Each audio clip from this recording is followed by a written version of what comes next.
Bon mercredi à tous. Cette semaine, sujet très intéressant. J'ai des choses à vous partager, à vous conseiller et puis nous allons étudier dans 1 Timothée. Alors, restez à l'écoute tout de suite après ceci.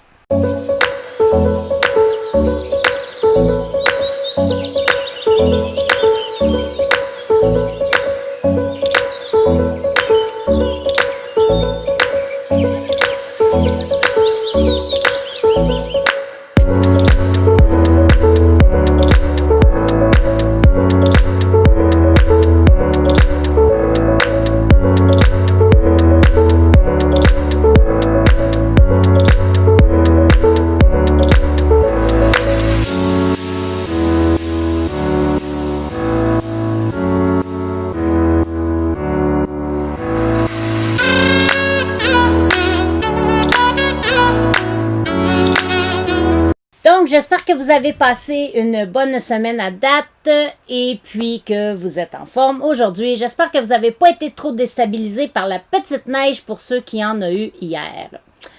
Cette semaine, comme je disais, j'ai quelque chose à vous proposer. Que vous aimez la lecture ou non, parce que moi, je suis pas quelqu'un qui aime lire, puis je vous dirais que j'ai déjà dévoré 35 pages. Donc, ce livre ici, le Manifeste de Jésus, je vous encourage à aller le lire et à l'acheter. Il faut l'acheter avant de le lire, naturellement.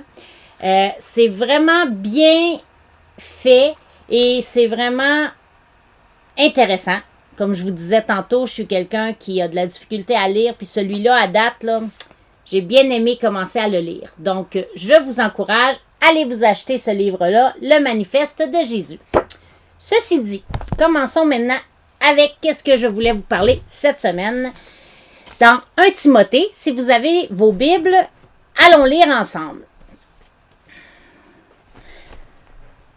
Moi, je vais vous lire ici, je vous le partage souvent, que j'ai la Bible pour femmes là, qui est très intéressante. Puis il y a toujours des petites choses en avant. Donc, je vais vous lire ce que ça dit ici, avant de commencer le chapitre. L'Église n'est pas un lieu où vous allez, mais une communauté dont vous faites partie. Non par vous-même, bien sûr, vous vous joignez à d'autres croyants et ensemble vous constituez une Église. Mais comment? La lettre de Paul à son cher ami Timothée nous fournit des indications à ce sujet. D'ailleurs, est-ce qu'on le vit présentement? Nos églises, hein? On le sait que c'est pas dans une bâtisse parce que beaucoup de chrétiens présentement ne peuvent pas aller dans une bâtisse. Donc, nous trouvons des solutions pour le faire. Dans le cas de notre assemblée, nous, on le fait sur Zoom. Mais ça reste que c'est là qu'on voit que l'Église, c'est pas un bâtiment. C'est vraiment nous. Nous sommes le temple du Saint-Esprit, n'est-ce pas? Les érudits ne savent pas exactement dans quelles circonstances cette lettre a été écrite. Nous découvrons la vie de Paul dans le livre des Actes qu'on a lu il y a quelques semaines. Mais cette lettre ne coïncide pas avec le récit des Actes qui se termine par l'incarcération de Paul à Rome. Il semble probable que Paul soit sorti de prison par la suite, qu'il ait envoyé Timothée soutenir l'église d'Éphèse et qu'il ait voyagé pour fortifier les églises qu'il avait fondées en Macédoine. Cette lettre a expliqué à Timothée qu'il considérait comme son fils spirituel comment aider les chrétiens d'Éphèse à édifier leur assemblée. Comme la première lettre de Paul à Timothée, comment la première lettre de Paul à Timothée peut-elle nous aider à en faire autant? Vous demandez-vous si quelqu'un s'est inquiété de savoir pourquoi Mme Dupont, une chrétienne âgée, n'est pas venue à l'église depuis un mois? Et lorsque vous atteindrez vous-même 85 ans, quelqu'un se souciera-t-il de votre absence? Paul a ordonné à l'église, occupe-toi des veuves avec respect. Je veux dire que de celles qui sont réellement privées de soutien. Déplorez-vous que les gens fortunés s'arrogent le droit de prendre les principales décisions dans l'Assemblée? Paul a décrit, recommande à ceux qui possèdent les richesses en ce monde de se garder de toute arrogance, de ne pas fonder leur espoir sur la richesse car elle est instable. Au moment d'élire des anciens dans l'Église, êtes-vous tenté de voter pour quelqu'un qui soutient la cause qui vous tient tant à cœur? Paul a écrit toute une liste de qualifications spirituelles. Vous demandez-vous si votre assemblée enseigne réellement la vérité? Paul se posait aussi la question. Cette lettre insiste sur la vérité tout en livrant plusieurs indices permettant de démasquer les déviations. Pensez-vous que dans votre Église, tout le monde est différent de vous? Paul s'y attendait, et il vous apprend à vous respecter et à vous honorer mutuellement. Devenir une communauté digne de ce nom est complexe, mais cela en vaut la peine. Ce livre vous montre comment. Nous montre comment, excusez. Donc, 1 Timothée, si on le divisait en quelques lignes, voici ce que ça donnerait. En 9 points. Le premier point, c'est la salutation et bénédiction de Paul à Timothée. Ça, c'est le chapitre 1, versets 1 et 2. Débarrassez-vous, le point 2, débarrassez-vous des faux enseignements dans l'Église. Ça, c'est chapitre 1, versets 3 à 11. Numéro 3, Jésus est venu dans le monde pour sauver les pécheurs. Chapitre 1, 12 à 20. Numéro 4, comment prier et se comporter dans l'Église. C'est chapitre 2, au complet. Numéro 5, qu'est-ce qui fait un bon dirigeant d'Église? Chapitre 3, versets 1 à 13. Numéro 6, continue à enseigner la vérité et à résister à l'erreur. Ça, c'est chapitre 3, 14 à la fin et chapitre 4 jusqu'à 16. Numéro 7, les relations avec les autres membres de l'Église, ça, on voit ça dans le chapitre 5, versets 1 à 6. Numéro 8, vérité et fausse conception à propos de l'argent, ça c'est chapitre 6, versets 3 à 10. Et numéro 9, protéger ta foi, chapitre 6, 11 à 21. Voici comment, dans la Bible d'études des femmes ici, ils ont séparé les versets, les chapitres de 1 Timothée. C'est sûr qu'ici, on ne lira pas 1 Timothée jusqu'au bout, parce qu'on serait ici encore jusqu'à demain matin, n'est-ce pas? Par contre, je vous encourage à le lire au complet. Parce que ça va justement vous encourager avec tous les points qu'on vient de voir ici. Parce que c'est beau de trouver une assemblée pour être bien. Parce que oui, effectivement, le Seigneur, Dieu nous demande d'assister à notre assemblée, d'avoir un bon berger pour nous diriger. Mais est-ce qu'il faut juste se fier à notre bon berger? Je pense pas. Parce que notre bon berger, il est un homme lui aussi. Il peut se tromper. Il peut nous dire la vérité complètement, ça c'est vrai, mais il peut se tromper aussi. Alors, ça c'est quelque chose que mon pasteur nous dit souvent. Je vous enseigne telle chose, allez vérifier dans la parole de Dieu. D'ailleurs, on a toujours un verset, un chapitre à lire avant la réunion pour qu'on sache de quoi on va parler à peu près. Parce que lire la Bible, c'est beau. La comprendre, c'est une autre chose. Oui, ça nous prend des dirigeants, ça nous prend des bons bergers pour nous diriger. Mais il faut toujours s'assurer que notre bon berger est dans la bonne voie.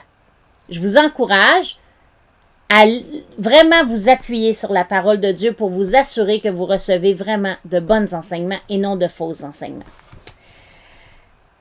Donc, c'est ça. Ce que je vois là-dedans, ce que j'ai vraiment retenu en lisant ça ici, il y a un titre ici dans 1 Timothée 1, verset 18. Le titre, avant de lire de 18 à 20, c'est « Garder la foi ». On va aller lire ça ensemble. « Timothée, mon enfant, voici le conseil que je t'adresse en accord avec les prophéties prononcées autrefois à ton sujet. En t'appuyant sur ces paroles, combat le bon combat. » Verset 19. « Avec foi et avec cette bonne conscience dont certains se sont écartés au point que leur foi a fait naufrage. » Verset 20. « Parmi eux se trouvent Hyménée et Alexandre, que j'ai livrés à Satan pour qu'il apprenne à ne plus blasphémer. » Nous, on veut quoi? On veut garder la foi. Et pour garder la foi, votre nez, c'est dans la parole de Dieu qui doit être. Par la suite, au chapitre 2, j'ai un titre ici qui m'a accroché quand j'ai lu, c'est l'appel à la prière. Donc, chapitre 2, verset 1, « Je recommande en tout premier lieu que l'on adresse à Dieu des demandes, des prières, des supplications et des remerciements pour tous les hommes. Que l'on prie pour les rois et pour tous ceux qui sont au pouvoir, afin que nous puissions mener à l'abri de toute violence et dans la paix une vie qui exprime dans tous ses aspects notre attachement à Dieu et qui commande le respect. » Verset 3. « Voilà ce qui est bien devant Dieu, notre Sauveur, ce qu'il approuve. Verset 4.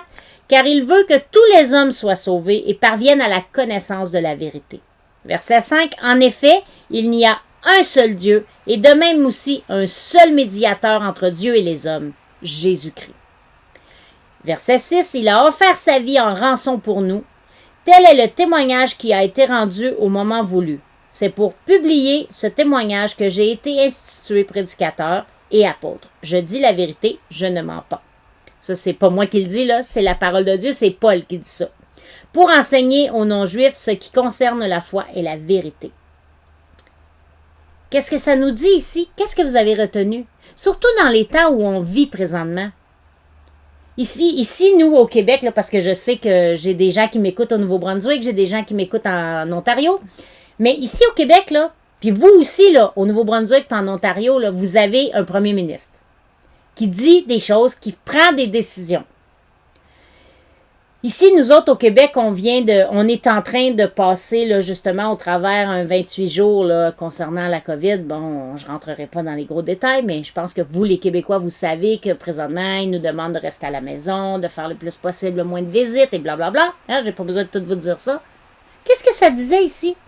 Est-ce que ça dit reniez vos premiers ministres, vos rois, vos reines, puis marchez tout seul, puis arrêtez pas de dire qu'ils sont pas des bons, qu'ils prennent pas des bonnes décisions. Non, c'est pas ça, j'ai lu tantôt, moi. Qu'est-ce que je lis ici? Priez pour les rois et pour tous ceux qui sont au pouvoir. On peut ne pas être d'accord avec les décisions. Mais je vous dis, moi, personnellement, là, présentement, là, je voudrais pas être dans ces pantalons au premier ministre. Parce qu'il y a des grosses décisions à prendre, puis c'est pas toujours facile. Fait que nous, en tant que chrétiens, enfants de Dieu, qu'est-ce qu'on doit faire? On doit user nos genoux et prier pour nos gouvernements. Dans les temps qu'on vit présentement, là, c'est encore plus important. Et aussi, qu'est-ce qu'il faut prier? Premièrement, pour que notre foi à nous soit réelle et soit solide. Et deuxièmement, pour le salut des hommes. Pourquoi? Parce qu'il y a un seul médiateur entre Dieu et les hommes. Et c'est Jésus. Et Jésus, qu'est-ce qu'il a fait? Il est venu mourir sur la croix pour toi, pour moi, pour nous. Si tu es aujourd'hui ici et que tu te demandes un peu de quoi je parle, là, c'est quoi ça, 1 Timothée, tu n'as jamais lu la Bible, tu ne sais pas vraiment, tu es tombé sur mon vidéo par hasard, soit dit en passant, je ne crois pas qu'il y ait de hasard dans la vie, je crois que vraiment Dieu dirige tout. Donc si tu es sur ce vidéo-là, c'est peut-être pas pour rien. Puis ce petit segment-là, je m'adresse à toi. Toi qui m'écoutes aujourd'hui, qui peut-être ne connais pas le Seigneur. Peut-être n'a jamais réalisé ce que Jésus a fait dans ta vie. Eh bien, je t'encourage à te procurer une Bible, à demander au Seigneur de venir t'accompagner, de venir dans ta vie. Puis si tu es sincère avec ta demande, il va venir, il va t'accompagner puis il va te diriger. Par la suite, par contre, je t'encourage à trouver une assemblée. Je sais que présentement, c'est difficile parce que la plupart des églises sont fermées, mais avec la chance qu'on a d'avoir Internet, c'est possible de trouver une église. Et je t'encourage à trouver une église près de chez toi qui va t'aider à grandir par la suite. Parce que oui, c'est intéressant de donner sa vie au Seigneur, c'est le premier pas à faire. C'est la première chose à faire. Mais par la suite, là, on ne fait pas juste dire « Merci Seigneur, t'es mort pour moi, viens dans ma vie, amen. Yeah! J'ai plus rien à faire. » C'est là que le fun commence. Parce que c'est là qu'il faut voir dans nos vies, est-ce qu'on a des choses à changer? Est-ce qu'on a des choses qu'on fait que le Seigneur il approuve pas? Est-ce qu'on a des choses qu'on doit améliorer? Je pense que oui. Même moi, là, ça fait longtemps que j'ai donné ma vie au Seigneur, à tous les jours, je regarde si j'ai quelque chose à améliorer dans ma vie. Donc, sur ce, je vous dis, continuez à lire parce qu'il y a vraiment beaucoup de choses à lire dans 1 Timothée. Je vous encourage de le lire au complet, de regarder là, justement qu'est-ce qu'on a à faire pour garder la foi, qu'est-ce qu'on a à faire pour avancer dans l'œuvre de Dieu. Et je vous attire un petit peu en terminant ici. Chapitre 1 Timothée, chapitre 6, verset 12. Ça, c'est un petit verset là, que je t'encourage à t'acheter un petit carton là, ou un petit cadre, là, puis à le mettre dedans. Puis à l'accrocher proche d'un endroit dans la maison spécifique où ce que tu passes souvent. Parce que ça va t'aider dans ta vie chrétienne. Que ça fasse longtemps que tu sois au Seigneur ou que tu viennes juste là, à la seconde près, où ce qu'on a parlé ensemble de dire Seigneur, je te veux dans ma vie, là, bien ce verset-là, là, il est pour tout le monde. Allons le lire ensemble. Je répète, 1 Timothée, chapitre 6, verset 12. Combat le bon combat de la foi. Saisis la vie éternelle que Dieu t'a appelé à connaître et au sujet de laquelle tu as fait cette belle profession de foi en présence de nombreux témoins. Que ça fasse 10 ans, 30 ans, 40 ans, 50 ans ou 1 minute que tu as fait cette décision-là, c'est tout aussi bon. Et qu'est-ce qu'on doit faire? Garder le bon combat. Faisons attention de nos paroles. Qu'est-ce qu'on dit? Qu'est-ce qu'on proclame? Dans les temps qui courent, qu'est-ce qu'on dit aux autres de notre gouvernement? Qu'est-ce qu'on dit aux autres des gens qui nous entourent? Faisons attention parce que cette bouche-là, là, elle peut en dire bien des affaires. Puis, j'ai déjà entendu, puis je suis sûre que vous aussi, vous l'avez déjà entendu, mais je vous la raconte, ma petite histoire. Si on prend un tube de pâte à dents avec une assiette et qu'on vide le tube de pâte à dents au complet, ça représente nos paroles. Hein? On vide le tube, blablabla. Il y a probablement des bonnes paroles là-dedans, parce qu'on ne dit pas des mauvaises paroles la journée longue. Mais il y a probablement aussi des paroles là-dedans qui ont blessé des gens. Des paroles qui ont condamné des gens. Maintenant, si on sépare ça là, dans l'assiette, bon, ça c'était une bonne parole, ça c'était une bonne partie, ça c'est pas bon. Si on prend le pas bon, là, puis qu'on voudrait le renvoyer dans le tube, là, avez-vous déjà essayé de remettre de la pâte à dents dans un tube de pâte à dents? Bonne chance. C'est pas faisable. Qu'est-ce que ça représente? Un coup que la parole a sorti de ma bouche, qu'est-ce qu'elle a produit autour de moi? Est-ce qu'elle a produit du fruit bénissant? Est-ce qu'elle a produit un épée tranchant? Est-ce qu'elle a fait du mal à quelqu'un? Oui, c'est vrai qu'un coup qu'on réalise qu'on a dit quelque chose de mal, on peut dire « Pardonne-moi, Seigneur », puis aller voir la personne puis demander pardon. Mais savez-vous quoi? La personne, là, elle va avoir besoin de guérison. Parce que la parole que tu lui as dit, si tu lui as dit, je sais pas moi, t'es une bonne à rien. Prenez un parent, là, qui dira à son enfant à longueur de journée, toi, t'es un bon à rien, tu feras jamais rien dans la vie, t'es pas bon, t'es pourri. Qu'est-ce que vous êtes en train de faire à votre enfant? Vous êtes en train de lui dire qu'il vaut rien puis qu'il est pourri. Pensez-vous que ces pensées vont dire hey, « Wow, moi, je suis un petit gars intelligent ou je suis une petite fille intelligente. Wow, je peux faire plein de choses dans la vie. » Non. Tu viens de donner à ton enfant une raison de dire « Moi, je vaux rien. Pourquoi je ferais des efforts? » Faisons attention. Qu'est-ce que notre bouche dit? Vous savez, j'ai déjà entendu quelqu'un, puis je pense même que mes parents me l'ont déjà dit. On a quoi? Une seule bouche. Combien d'oreilles? 2 oreilles. Écoutons plus que nous parlons. Écoutons ce que la parole de Dieu a à nous dire. Écoutons ce que nos pasteurs ont à nous dire. Puis soyons obéissants aux gens qui sont là pour nous former. Soyons obéissants à Dieu là tout d'abord. Parce que c'est sûr que présentement, en tout cas moi, je ne veux pas rentrer dans un débat politique, là, mais présentement, ce que je vois, c'est que mon gouvernement, il me demande quoi? De faire un effort pour rester à la maison, pour essayer de faire en sorte que ce charmant virus-là, qu'on ne sait pas quoi faire avec, là, ben, qu'il arrête de se propager. Mais pendant que je suis dans ma maison, est-ce que le gouvernement me dit « T'as pas le droit de prier, t'as pas le droit de lire ta Bible, t'as pas le droit d'approcher Dieu, t'as pas le droit d'aller à l'église sur Zoom? » Non. J'ai ma liberté spirituelle. Fait que pensez-vous que Dieu, il dit non, non, écoute-les pas, lui, puis sort pareil, puis va partout, puis fait n'importe quoi? Non. Soyons attentifs à l'Esprit de Dieu. Parce que l'Esprit de Dieu, il est là pour nous diriger, puis il est là pour nous montrer le chemin. Vous savez, le ciel, là, c'est en avant qu'il est. La fin du monde, la vie éternelle, c'est en avant qu'elle est. Pas en arrière, pas à gauche, pas à droite, en avant. Puis si on marche sur la route, là, puis qu'on se met toujours à regarder, hey, regarde ça, si c'est beau, hey, as-tu vu, il y a un beau sentier ici, le gars, il y a plein de fleurs. Ça va nous tenter peut-être d'aller marcher là. Mais dites-vous, c'est peut-être un piège aussi. Parce que peut-être qu'au bout des fleurs, là, il y a de la boue, puis tu vas tomber dedans, puis tu vas rester pris, puis ça va être un sable mouvant, puis tu vas te ramasser en bas. That's it, c'est fini. Alors, gardons nos yeux sur le Seigneur, combattons le bon combat, vivons notre vie avec Dieu, et je vous dis, ça vaut la joie de vivre la vie chrétienne.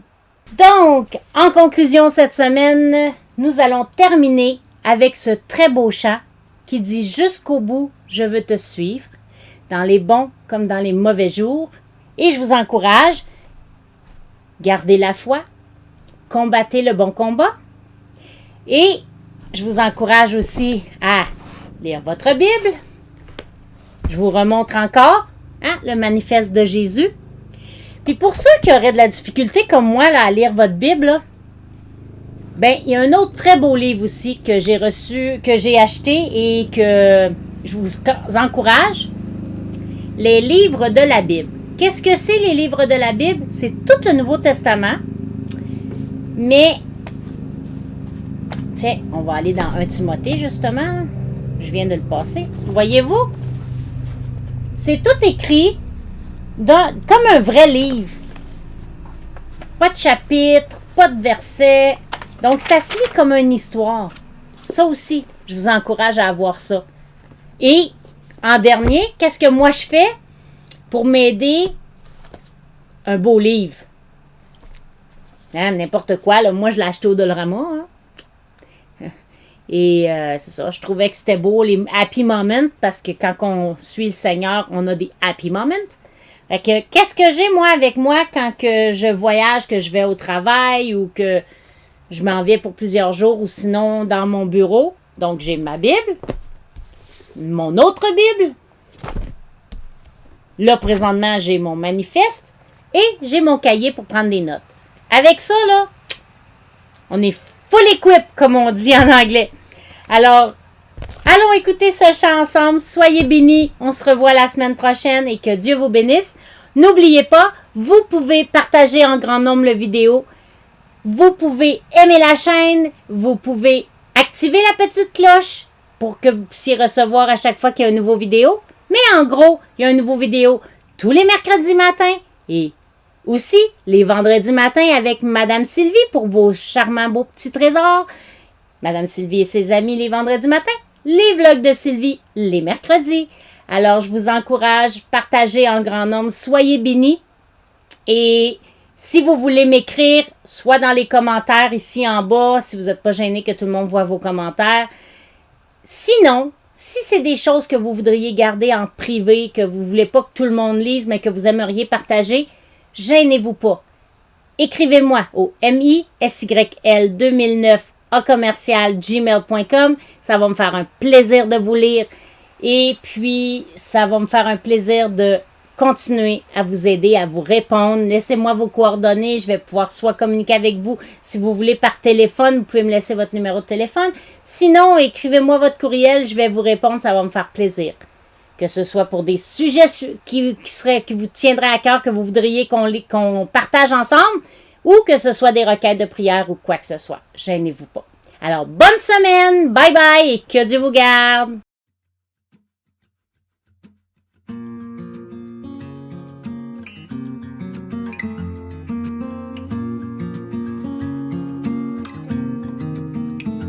La voix du Seigneur m'appelle.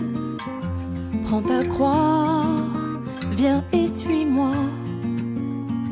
Je réponds, Sauveur fidèle, me voici, je suis à toi. Jusqu'au bout, je veux te suivre dans les bons, les mauvais jours. À toi pour mourir et vivre, à toi Jésus pour toujours.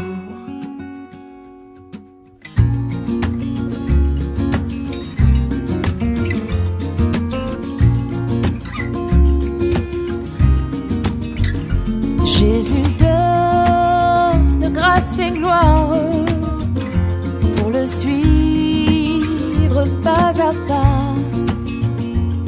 Avec lui, joie et victoire, paix et bonheur ici-bas. Oh, oh, jusqu'au bout, je veux te suivre dans les bons, les mauvais jours. À toi pour mourir et vivre, à toi Jésus pour toujours.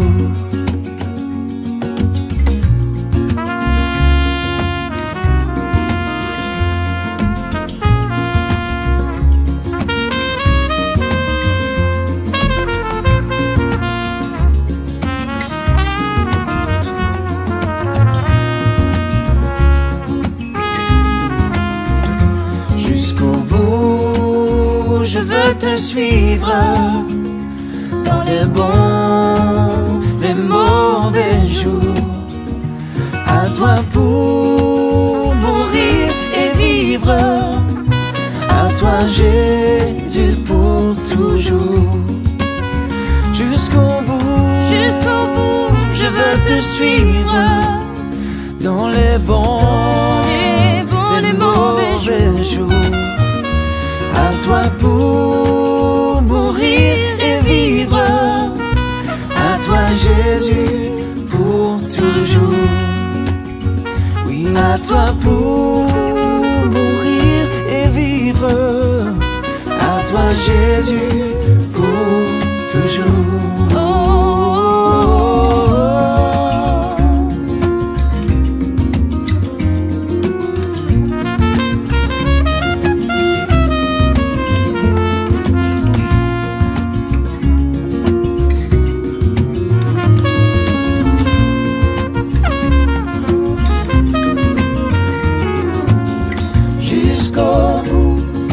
Je veux te suivre, coûte que coûte.